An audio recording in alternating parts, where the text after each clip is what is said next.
Monsieur le Premier ministre, la situation en Gaza ne fait qu'empirer, c'est un euphémisme. La situation sécuritaire et humanitaire est gravissime. Les Nations Unies l'affirment, nous sommes témoins de crimes de guerre. Et chez nous, les syndicats, en front commun, courageusement refusent désormais de manutentionner du matériel militaire à destination d'Israël.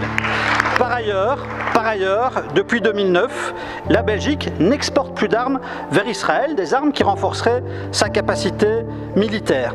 Et donc il y a la décision, ou cette décision de 2009, il y a ce cessez-le-feu immédiat pour lequel nous devons continuer à nous battre, et puis il y a votre responsabilité qui est de faire appliquer les règles internationales auxquelles nous adhérons. Et en l'occurrence, nous avons la responsabilité de faire en sorte que notre territoire, notre espace aérien, nos ports, nos aéroports ne servent jamais de lieu de transit pour fournir à Israël les moyens de commettre ces crimes de guerre. Admettons qu'il n'est pas admissible que les affaires étrangères donnent encore des autorisations de vol à des avions militaires israéliens pour faire transiter par notre pays du matériel qui sert à alimenter des opérations militaires qui sont disproportionnées, qui sont indiscriminées et qui, je le rappelle, touchent essentiellement des civils. L'autre priorité au niveau national, c'est d'agir concrètement et activement pour empêcher le transit de matériel militaire.